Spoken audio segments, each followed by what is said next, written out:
It's the Middle-Aged Bodcast. Getting older, but having some laughs. Welcome to the Middle-Aged Bodcast with me, Rich and Rich. And me, T.A. Shalana. And T.A., we are back with another guest episode. We are joined by Suzanne Casamento. Hi. Thank you so much for having me. Thank you for being here. We're looking forward to it. So Suzanne is going to kind of share some of her experiences today about suffering with Lyme disease and some challenges with treatments that led to her use of pulsed electromagnetic field frequency healing in the treatment of the disease, as well as using it to treat other conditions such as menopause. These are personal experiences to Suzanne, and we obviously recommend that you should speak to your medical practitioner to explore diagnosis and treatment of symptoms you may be experiencing, whether they be related to Lyme disease, menopause, or any other condition.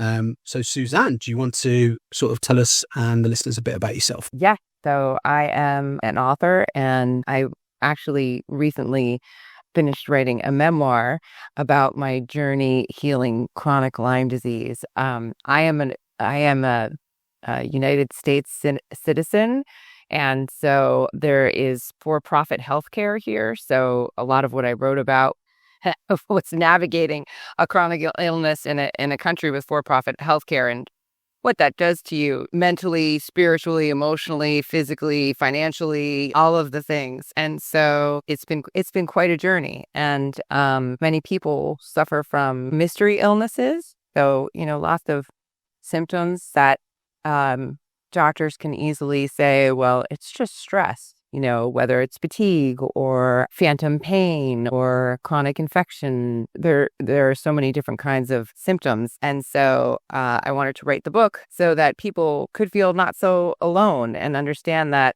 this is a problem. And we, as a society and globally, need to address chronic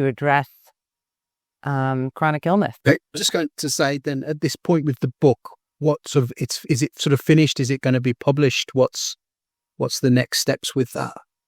Yeah, so it's finished. I am looking for a publisher, and as a writer, I know that you understand that journey. And for the audience who may not be writers, it's quite a difficult journey. So we can talk about that a little bit if you want, or dive a little bit deeper into the mystery illness. I was going to say we'll probably come back to the more of the book side of things a little bit later on. But yeah, in the first instance, perhaps if we sort of go through an overview really of your experience then with Lyme disease, going back to sort of the beginning really. Sounds great. So I was bitten by a tick that was infected with Lyme in 2003. I was visiting family in New Jersey. I normally live in California, and I went to a party, and the next morning I woke up and I had this burning on my back. And so I had a friend look at it. And at the time, there was a lot of hoopla in the news about West Nile virus. And so I said, I think, do I have West Nile virus? What happened? Look at my back. And there was a giant bullseye on my back. So it was like a ring. There was a bite in the center, and then a white fleshy ring, and then a red ring around it. And it was huge, across my whole back. And we knew that was a bullseye, which is a telltale sign of being bitten by a Lyme tick. At the time, I didn't know that only about 50% of people who are bitten by Lyme-infected ticks have a bullseye rash. So that's really scary because there are hundreds of thousands or perhaps millions of people walking this earth who have no idea that they've ever been bitten by a tick. And they end up realizing many years later that they have Lyme disease after experiencing all of these symptoms that unfortunately doctors can just sort of brush away. So for me, I was treated with antibiotics. I took, 30 days of antibiotics, and then the doctor gave me a titer test, which at the time was, the most up-to-date test. And he said, well, you're fine. Oh, it's negative. You're fine. Forget you ever had Lyme disease. And I was like, okay. So 9 years later, in 2012, I moved into this little beach shack right across the street from the beach in Los Angeles. I moved in there, and at the same time, I started getting sick, and I had infection after infection. And it was, and I had urinary tract infections and kidney infections and candida, and, it itchy all the time and horrible thirst, and just couldn't figure out, what was going on. So, I'd go to the doctor, they'd give me an antibiotic, and then I'd feel okay for a couple weeks, and then all the symptoms would come back. And I couldn't figure out what was happening. So then I went to a naturopath to really, put me on probiotics and all kinds of natural things that didn't help. It actually took me 4 more years to realize that there was mold in that beach shack, and that mold had re-triggered the Lyme disease. And, no doctor told me this. The thing is, when you're sick and you have these chronic symptoms, you become a sleuth, a detective, right? Because it's like you'll do anything to heal. And so one night I was scouring the internet, and I read that mold could re-trigger Lyme disease. And I was like, oh my God, that's what this is. But it was only after I went to, I had gone to a Chinese herbalist about a year before, and she did this muscle testing. And so she would she would put a tiny vial of an herb between 2 fingers, and then she would, on one hand, and then she would pull apart 2 fingers on the other hand. And if I could hold my fingers together and resist her pulling them apart, it meant that my body wanted that herb. And then if she could pull the fingers apart, the herb was not a good match for me. So that's how she muscle tested. And as she's pulling my fingers apart, she started tapping on my face. And she said, "You've been exposed to high amounts of mold." And I thought, oh, okay, I don't know. And then she said, "And you're living in it. You need to move immediately." This woman was tapping on my face, And I'm thinking, she's crazy. I'm leaving. And then a couple weeks later, I was getting ready to go out, and I pulled a black T-shirt out of my dresser drawer, and there was like this really weird white film on it. And I thought, what the heck is that, right? So then I went to get another T-shirt, and there was a white film on that. And then I pulled out a pair of jeans, and there was like a white film on that. So I took it outside, and I laid the jeans in the sunlight, and the white film disappeared. And I thought, oh my God, it's mold. That woman was right. That crazy woman was right. And so it wasn't until a year later that after I had finally moved out of that beach shack, that I read that mold could re-trigger Lyme disease. And so that's when I started to connect all the pieces. So in terms of Lyme disease, I read that only around sort of 10 to 20% of cases become chronic. So is it in this instance then that the mold became the catalyst essentially for you then it triggering it to become like a chronic case? Yes. So for me, the mold triggered it to become a chronic case. And, it's really interesting that you say that about the 10 to 20%. So in the U.S., the Centers for Disease Control, which, who knows if it even exists anymore, denies the existence of chronic Lyme disease. It says it's not real. And so it's interesting that you were able to find statistics that show that 10 to 20% of people, of their cases become chronic. I suppose at this point, it's probably worth pointing out that obviously with us being in the UK, right, I'd have taken those maybe statistics that have been released more from a UK side. I don't have the exact sourcing to hand, but certainly I have read that statistic, but it may well be more from that side of in terms of obviously us being here in the UK, where it most certainly is referenced within medical pages, I suppose is the best way of describing it. Not that I or Rich are medical people, but sort of in terms of looking on sort of online, that's kind of what I came across. what sort of treatments? Can you just give a little bit more info on those treatments, please? And if you don't mind, sort of the impact and cost of that to you, please. Oh, sure. Absolutely. So herein lies the problem, right? So when I discovered that there was a connection between mold and Lyme disease, and I realized, oh, I'm experiencing chronic Lyme disease, that explains why I've had infection after infection. And that explains why there's, a candida imbalance. That explains why I have kidney pain, all these things. Then I went to Western doctors and explained that. And they said, well, you look okay. And your tests are fine. And don't you think might be in your head? I mean, the gaslighting was unbelievable. It was really incredible. So they basically told me I was just stressed and, I needed to rest, and which, we don't do. Society says, go, go, go, work harder, not, not rest. But it got to the point where I could not get any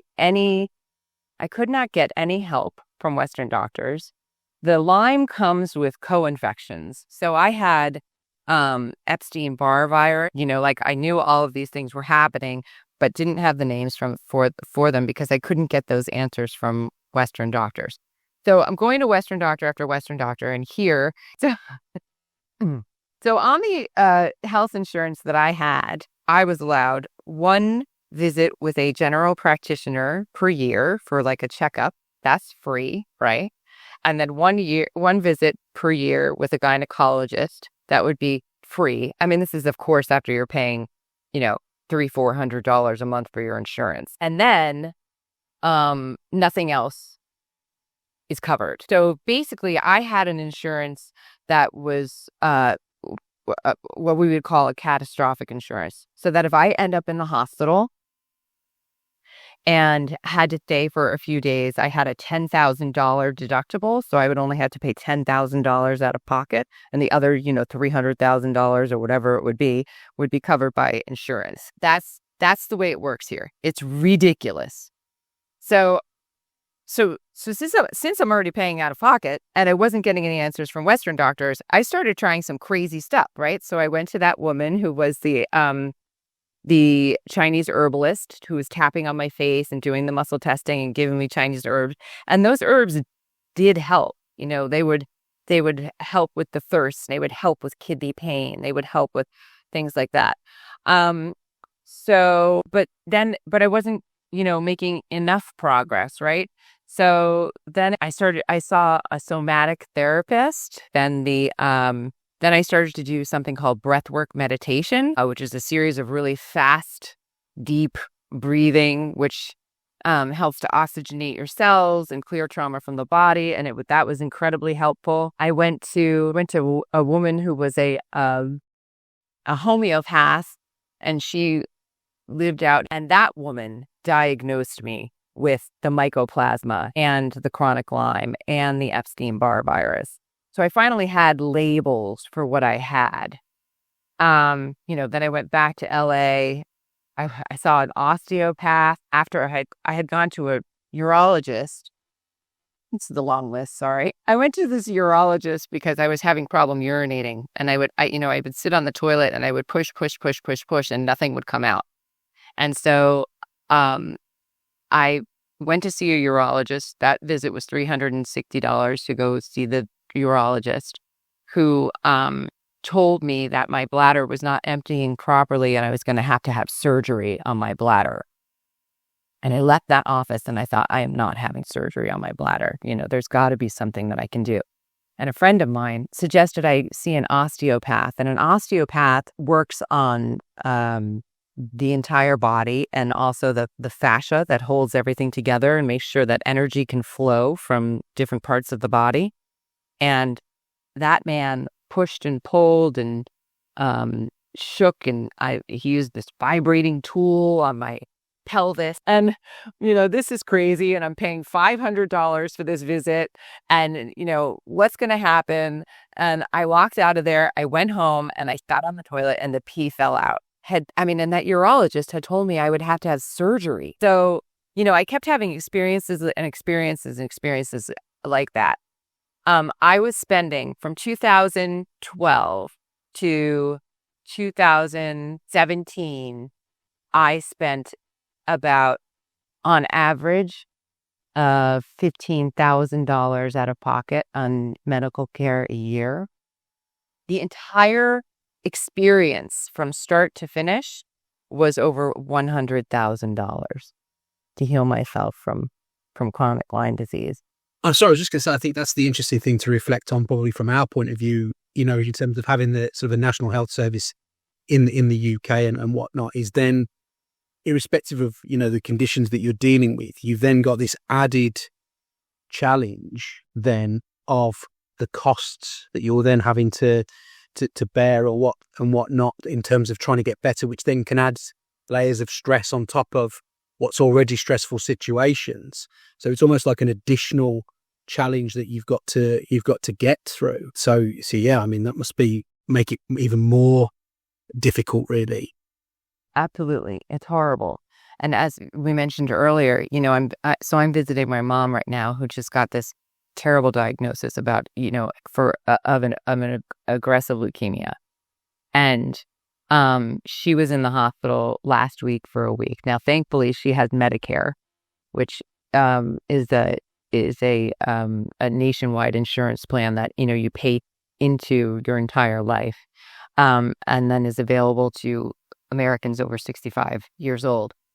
And the Medicare coverage is really quite excellent, and let's hope that it remains. We have spent, I don't know how many hours in the last week filling out forms and applications for the pharmaceutical companies to ask for financial support, talking with the people at the hospital who then talk with the company to try to negotiate prices for the plans.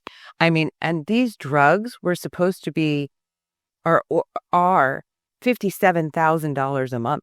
She'd go bankrupt. So, she's not well. And we've been stressing for an entire week over paying for these drugs. This is not okay. Those numbers are just, astonishing, aren't they? If you work that out, even over a 6-month period, you're talking, over sort of $340,000 or whatnot. That is just, yeah, I think that's just getting your head around these extra challenges that you're then obviously, facing in dealing with what must be, a difficult time, with your mother being, well as well and whatnot. Plus with the experiences that you yourself have gone through before around some of these things. So yeah, that's it's unbelievable, really. It's horrible. That is horrible. Yeah, but I think we've actually gotten approval for those two drugs. But it's a week of ridiculous stress, and also not everybody has a daughter who is willing to talk to a million different people on the phone and fill out all these forms and do all the legwork. What if she were older and not quite as tech savvy or even sicker or alone? Those people, it's horrible what happens to them. It's horrible. Anyway.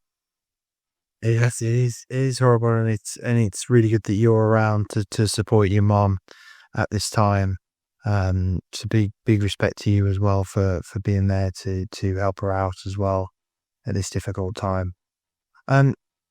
Suzanne, you're now a sound and PEMF practitioner.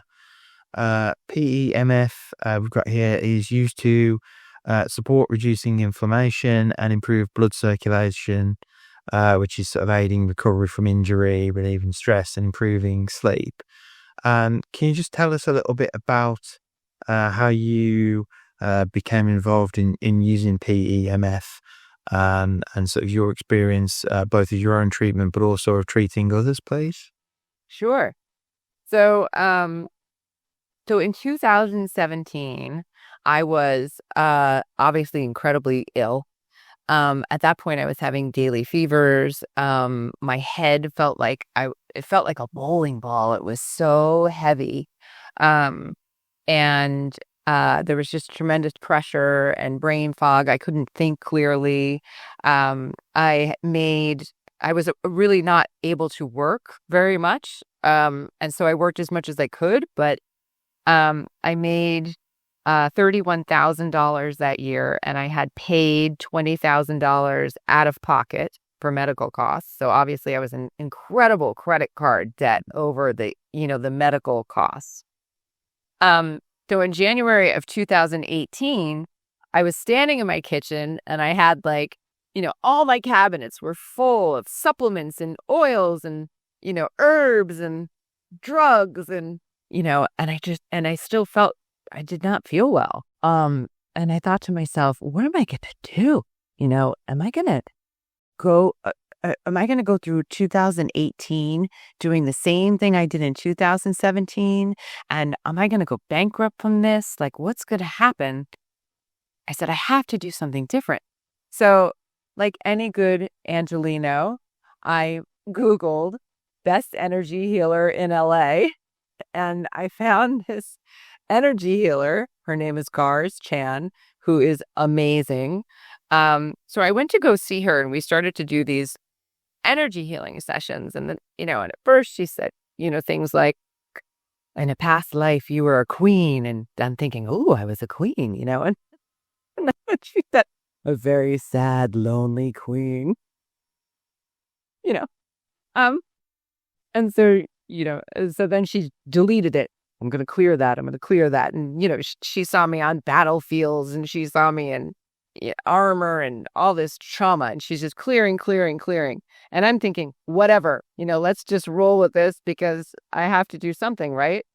But session after session, I started to feel a little bit better and a little bit better. I went in there and I told her I'm broke. I have no work. I'm sick. I can't date. I want to find the love of my life. And, she started to do this muscle testing, and she was like, yeah, you really, your subconscious doesn't want to find the love of your life. That's because of, hundreds of lifetimes of terrible relationships, and let's clear that, and so she's doing all this stuff. So after 2 or 3 months of doing that every 2 weeks, I started to feel a little bit better. And I kept reading in all the Lyme groups about a device called AMP coil. And it is a device that combines sound healings and frequency healing, so pulsed electromagnetic field. And it's designed to tune your body to its optimum pitch. And the other people who had Lyme kept saying, this is what healed me. This is what healed me. So I thought, all right, well, I'm going to go try this.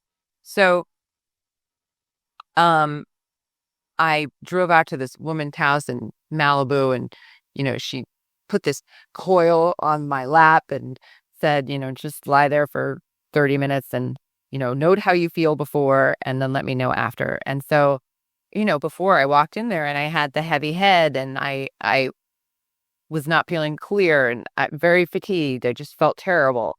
And afterwards I felt like, have you ever watched a cartoon and you see there's a dark background and then the big eyes, like bug eyes, are pop open on the dark background, and it's like they're just wide-eyed? That's how I felt. I felt like I was wide-eyed and awake after this 30 minutes of this machine, And I left there thinking, oh my God, if I could feel that good after just using this machine for 30 minutes, imagine if I owned one. Now, the machine is $8,000. My mother and my father had both contributed, paid for doctor's visits and had paid for, different kinds of therapies and things like that over the years. And I couldn't go to them and say, hey, well, when are you guys buying me this machine? it uses sound and magnets to, I mean, they would have thought I was nuts, right? So, so I ended up borrowing the $8,000 from a friend, and I'm still paying this person back, like $100 a month. Um, and, and I got a machine, and, I started using it, and within 1 year of starting, I was completely healed. I mean, everything from the mycoplasmas, the Epstein-Barr virus, the daily fevers, the bowling ball head, the brain fog, no activity, all of it gone, completely healed in 1 year. And I had been sick for 7 years at that point.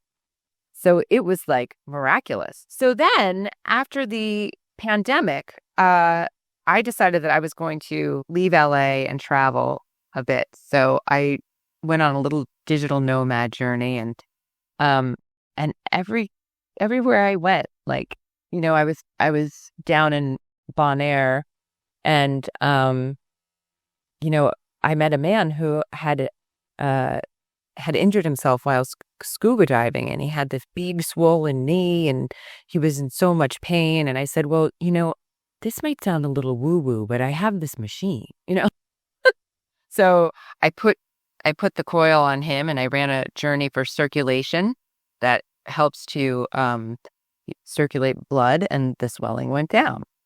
In Greece, I met a woman who had a migraine. She was so debilitated she could not leave a dark room. So I went and I ran a journey for headache help on her, and then she was up and walking around. Everywhere I went, I kept meeting people who needed help. And, I had the machine with me, and so I was helping people, and I thought, oh my gosh, maybe I'm supposed to do this. Like, I have this machine. I know how to use it. Maybe I'm supposed to do this. And so when I am home in LA, obviously I'm not right now, I see clients and help them. And it's amazing. It sounds like you've kind of almost, fell into this through all your health problems. And then now you've got this sort of opportunity to help others as well. It's quite interesting that that's the way, your sort of life has kind of gone with that. I think just for the benefit of UK listeners as well, this is treatment that's available in the UK. I don't think it's, massively widespread, but it is out there from searching that I was doing. Although again, costs, I think obviously may come into that, because that is not something I think that's obviously available within our free healthcare system. So we haven't yet talked about, obviously, you are also an author. Yeah, I am. Well, and I know we mentioned, obviously, you've got the memoir that you're obviously looking to publish about your obviously health experiences. But then you have also done some fiction books as well. Would you like to tell us a bit more about that?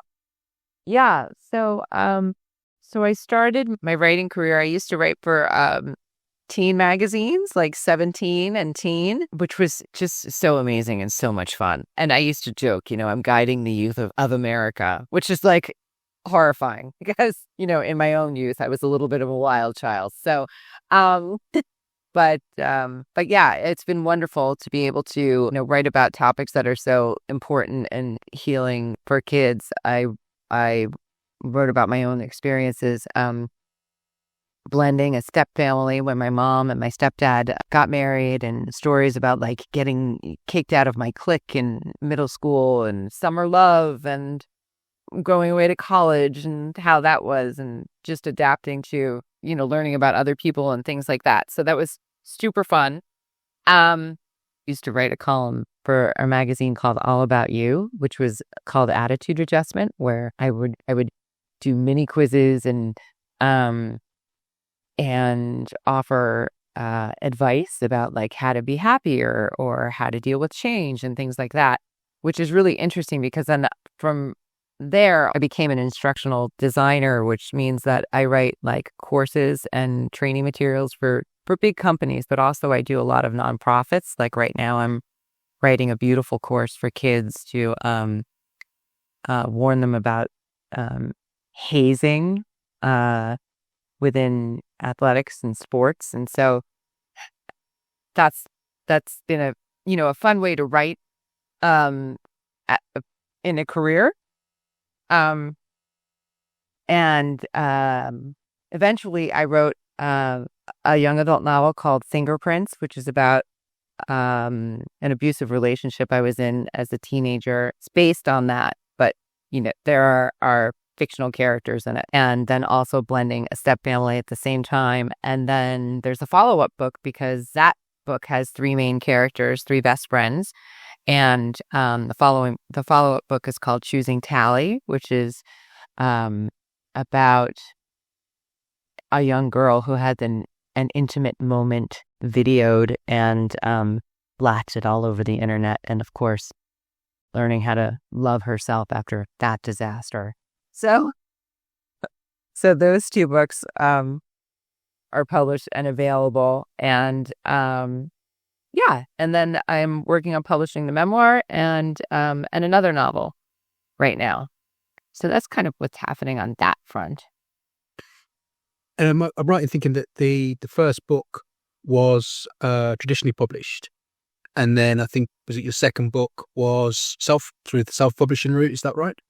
Actually, the first book was not traditionally published. I did have an agent, and it was shopped to 26 different publishers that politely declined, for various reasons.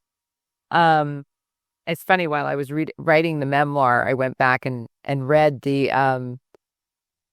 and read the quotes from the publishers, which were really lovely. Like, Suzanne's writing is amazing, but I have a similar book on my list, or really love the story. And so they were actually really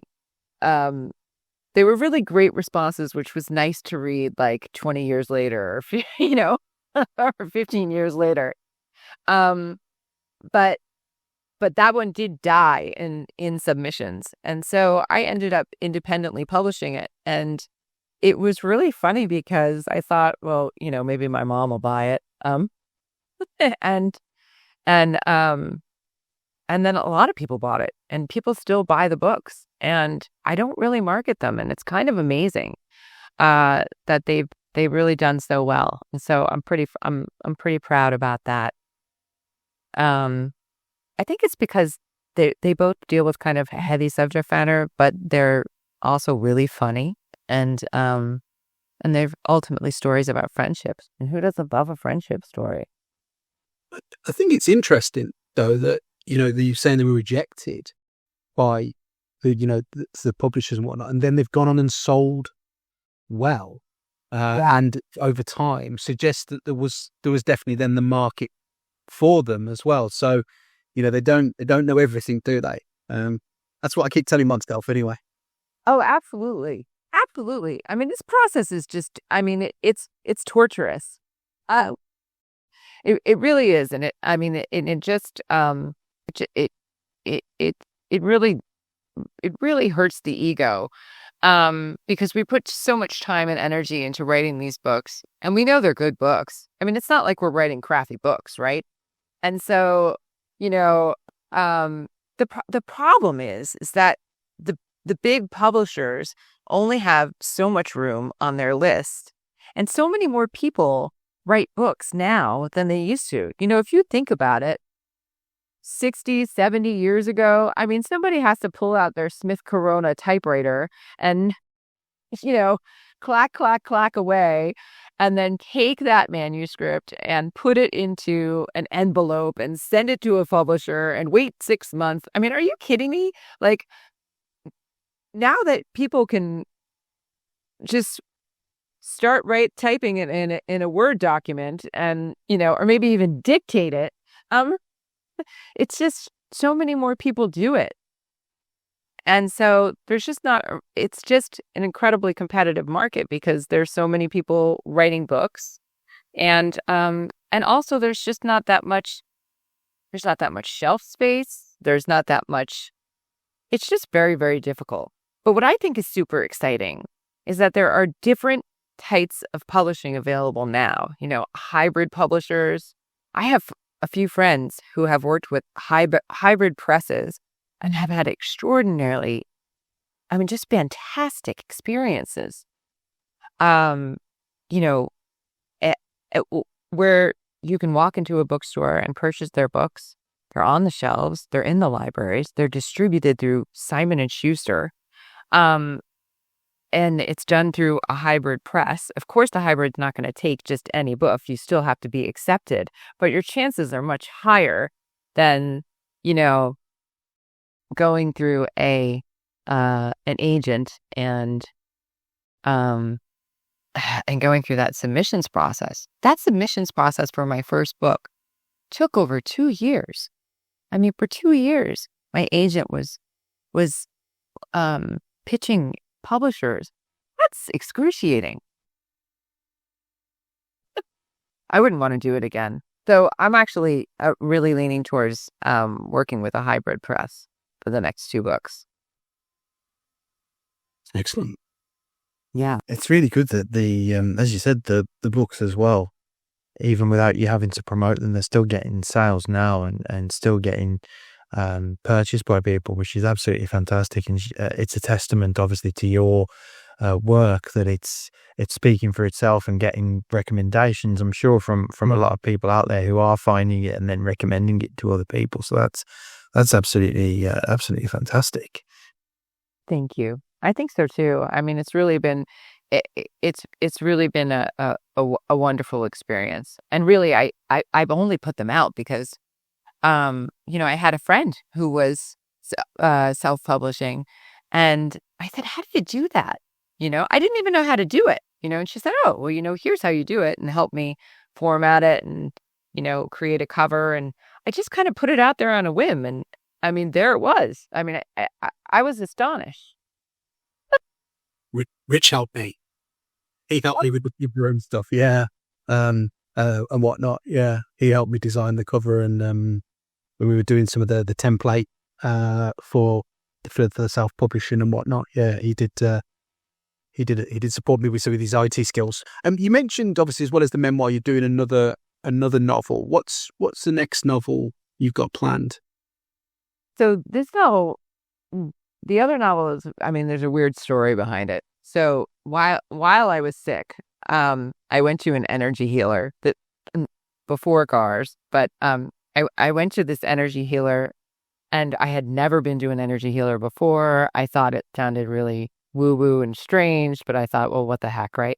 So I was sitting in a chair, and she said, "I'm going to scan your body." I said, "Okay." I don't know what that means, right? So, she's got her hands maybe like 4 inches away from my body, and she's kind of I pop my eyes closed, and she went from my head, in front of my face, down my down to my center, and then along my back, and she stopped at my back, and she said, "You have heartbreak in your back." And I said, "Yes." And she said, "No, you have heartbreak in your back." And, a few years before that, I had been dumped by someone that I thought, I was going to be with forever. And my back actually herniated. I had 2 discs that herniated in my back, and I was unable to walk for like 8 months after this breakup. And so I thought, oh, wow, she knows what she's doing, right? And so then she said, then she held her hand over my sort of belly area, and she said, "You're a writer." And I was like, "Yes, I am a writer," thinking, whoa, And she said, "But you haven't felt like writing lately. I'm going to unblock that for you." And I said, "Okay," And she said, "And you may feel your mojo increase." And I thought, oh no, because I wanted to find what I called my greatest love, or my great love. But, I was sick. I was having sort of like bowling ball head.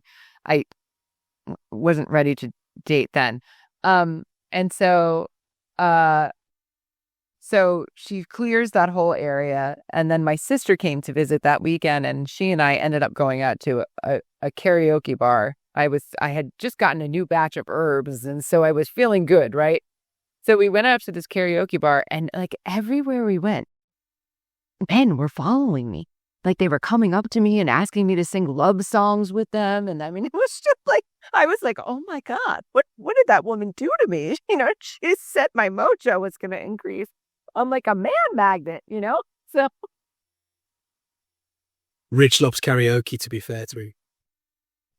This man loves karaoke. I do like my karaoke.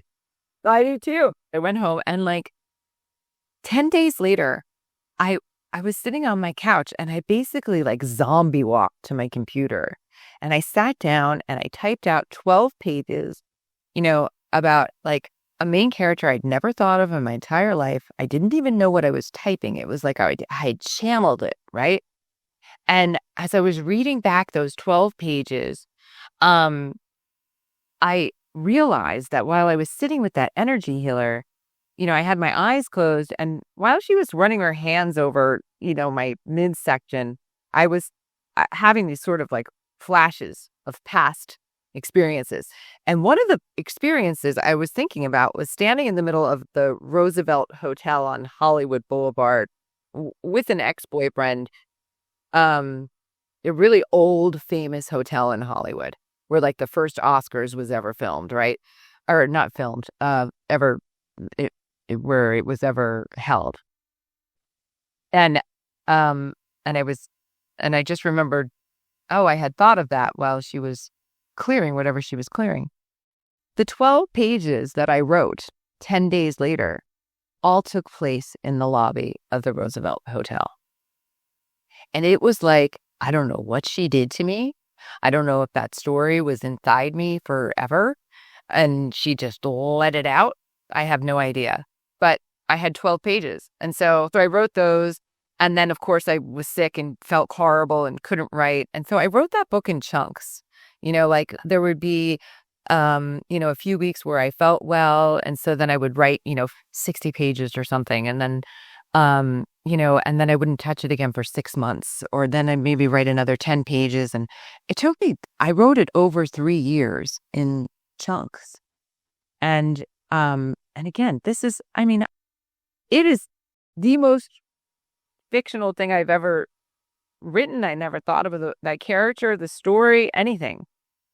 But it's also the most beautiful book I've ever written. It's just a beautiful story. And it's about a woman who, she felt like she had it all. She had she had the job of her dreams as a set decorator in LA. She had a fiance who adored her. They had just purchased a California Craftsman bungalow that they were going to renovate together. When she was diagnosed with breast cancer, and discovered she was pregnant on the same doctor's visit. And the pregnancy and the cancer was estrogen driven, and she had to make a decision. And so she chose to have an abortion to save her life.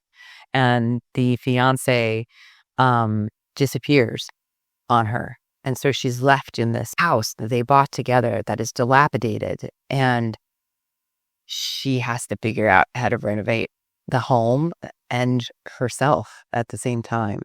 And it's beautiful, if I may say so myself. Excellent. Well, Suzanne, it's been absolutely fantastic chatting to you. Really enjoyed it. And we certainly wish you the best with your third novel and obviously your memoir as well. We have a little bit of a tradition here on the podcast where essentially we like to throw things over to our guests to end the episode. So I don't know if there's anything that you'd like to say to our listeners out there to sort of wrap up the episode, or if there's anything you'd like to share with them, please. Sure. Well, first of all, if anyone is experiencing, mystery illness or symptoms that you just can't figure out what's happening, and you need someone to talk to, you can go to my website, SuzanneCasamento.com. I have an option for a free 15-minute phone consultation, which obviously, if we're deep in conversation, we can talk for more than 15 minutes. But as you mentioned earlier, this experience has become about helping other people, and I don't want anyone to go through what I went through, not understanding what was happening to me or my body or why it was happening or how to solve the situation. I'm absolutely happy to talk to anyone who just needs help and support, because when you're in it alone, it's horrible. So that's the one thing. And thank you so much for having me on. I really appreciate it. This has been a fun conversation. Yeah, thank you very much for agreeing to do it. Really appreciate it. It's great. Want more middle-aged podcast in your life? Of course you do. Follow us on social media for behind-the-scenes stuff, extra larks, and all our latest updates. We're on Instagram and Threads at Mid-Aged Podcast. Facebook's easier. Just head to facebook.com/middleagedpodcast. If you're still hanging on to Twitter or X or whatever it's called now, we're at Mid-Aged Podcast. And if you're on Blue Sky, it's at middleagedpodcast.bsky.social.